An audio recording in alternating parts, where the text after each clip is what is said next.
નમસ્કાર વિદ્યાર્થી મિત્રો, તમારું હાર્દિક સ્વાગત છે એજ્યુકેશન એન્ડ ગુજરાતી ચેનલ પર। આજનો આપણો ટોપિક છે ધોરણ 10 વિષય હિન્દી, તેમાં જોઈએ ચેપ્ટર નંબર 7, તેમનું નામ છે જન્મભૂમિ। તેમનો સાહિત્ય પ્રકાર છે પદ્ય અને તેમના કવિત્રી सुमित्रा नंदन पंत। उसमें हम देखते हैं विभाग बी पद्य आधारित प्रश्न पहला है सही विकल्प चुनकर रिक्त स्थानों की पूर्ति कीजिए। प्रत्येक के एक अंक है। पहला है गंगा यमुना नदियों का जल ज्योति से ग्रथित है। दूसरा है जन जन के हृदय में जन्मभूमि बसी है। तीसरा तापस सुकुमारी शिला बनी। चौथो युद्ध से जनजीवन जर्जर बन रहा है।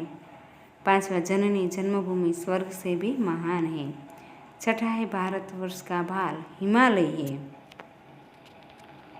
प्रश्न नंबर दूसरा, निम्नलिखित प्रश्नों के नीचे दिए गए विकल्पों में से सही विकल्प चुनकर रिक्त स्थानों चुनकर उत्तर लिखिए। उसमें प्रत्येक का एक अंक है। इसमें पहला है गीता का गान करने वाले थे कृष्ण। दूसरा है जन जन के हृदय में कौन सी नदियाँ बसी है, गंगा तथा यमुना। तीसरा है कृष्ण के किस ग्रंथ की रचना की है, भगवत गीता। चौथा है जन्मभूमि काव्य में भारत की किन किन नारियों की बात की गई है, सीता राधा अहिल्या की। पांचवा है शांति निकेतन क्या है, शांति युक्त या शांतिदायक गृह। छठा है जननी जन्मभूमि स्वर्ग से महान है। प्रश्न नंबर 3, निम्नलिखित प्रश्नों के उत्तर एक एक वाक्य में लिखिए। प्रत्येक का एक अंक है। प्रश्न पहला है जन जन के हृदय में कौन सी नदियाँ बसी हैं। जन जन के हृदय में गंगा यमुना जैसी नदियाँ बसी हैं। प्रश्न नंबर दूसरा, कृष्ण ने किस ग्रंथ की रचना की। कृष्ण ने भगवत गीता ग्रंथ की रचना की। तीसरा है जन्मभूमि में भारत की किन नारियों की बात बताई गई है। जन्मभूमि काव्य में कवित्री और राधा जैसी महान नारियों की एवं तपस्विनी अहिल्या की बात बताई गई है। चौथा है शांति निकेतन क्या है। शांति निकेतन एक तपोवन है जहाँ ज्ञानी ऋषि मुनि ध्यानमग्न होकर ज्ञान रूपी भजन मंडल में विचरण करते हैं। प्रश्न नंबर चौथा है निम्नलिखित प्रश्नों के उत्तर 2-3 वाक्य में लिखिए। प्रत्येक के 2 अंक हैं। उसमें पहला है हिमालय के बारे में जन्मभूमि कविता में क्या क्या कहा है। पर्वतराज हिमालय हमारे देश का गौरव है। यह संसार सब पर्वतों से बड़ा और ऊंचा है। कविता में इसे भारत का गौरवशाली भाल यानी कपाल कहा है। दूसरा है कवि ने धरती के गुणगान कैसे गाए हैं। कवि ने भारत की धरती को सुनहरी कहा है। कवि ने कहा है कि हमारी धरती सदा प्रफुल्लित और पुलकित रहती है। इस धरती को राम लक्ष्मण और सीता अपने पैरों की धूल से पवित्र बना गई है। प्रश्न नंबर तीसरा, शांति सत्य अहिंसा का प्रचार करने वाले भारतीय महापुरुष के नाम बताइए। शांति सत्य और अहिंसा का प्रचार करने वाले भारतीय महापुरुषों के नाम हैं गौतम बुद्ध, महावीर एवं महात्मा गांधी। प्रश्न नंबर 5वां है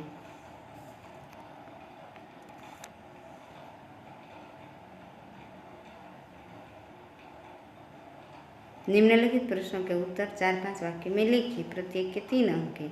उसमें प्रश्न पहला है कवि ने जन्मभूमि को स्वर्ग से महान क्यों बताया है।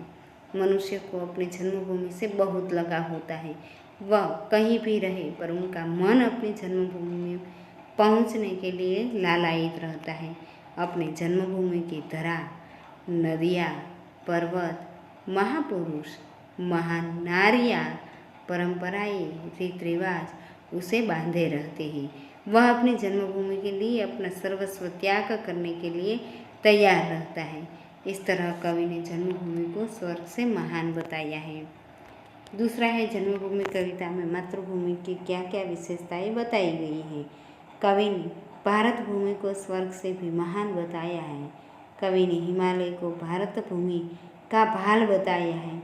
यहाँ गंगा यमुना जैसी पवित्र नदियाँ हैं।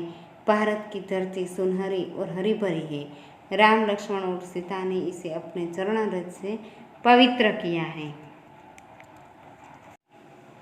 भगवान कृष्ण ने इस धरती पर भगवत गीता की रचना की थी। सावित्री, राधा तथा अहल्या जैसी महान नारियों की आभा से मानव जाति अलौकिक है। ऋषि मुनियों में ध्यान, तपस्या और अद्भुत ज्ञान प्राप्त किए हैं। भारत जग में भातृभावना और वसुधैव कुटुंबकम के प्रचार की दिशा में कार्यरत है। प्रश्न नंबर 3 है, जन्मभूमि कविता के आधार पर भारतीय नारी की महानता का वर्णन कीजिए। भारत में अनेक महान नारियां हुई है। सीता, सावित्री और अहल्या की गणना महान नारियों में की जाती है। सीता जी अपने पति राम के साथ 14 वर्ष वन में रही। इस दौरान उन्हें तरह तरह के कष्ट सहने पड़े और वे अपने पतिव्रत धर्म पर सदा अडिग रही और उनका जीवन भारतीय नारी के लिए आदर्श बन गया। सावित्री महान पतिव्रता नारी थी। उन्होंने यम से अपने पति का प्राण छुड़वाया था। अहल्या गौतम ऋषि की पत्नी थी। पति ने शाप के कारण वे शिला बन गई थी। श्री राम के चरण स्पर्श से अहल्या का उद्धार हुआ था। सीता, सावित्री और अहल्या हमारे देश की महान नारियां थी। प्रश्न नंबर 4 है, भारत विश्व शांति दूत क्यों कहलाता है? भारत एक शांति प्रिय देश है। सत्य, अहिंसा हमारे राष्ट्रपिता महात्मा गांधी के आदर्श सिद्धांत थे। हमारा देश इस आदर्श का अक्षरशः पालन करता है।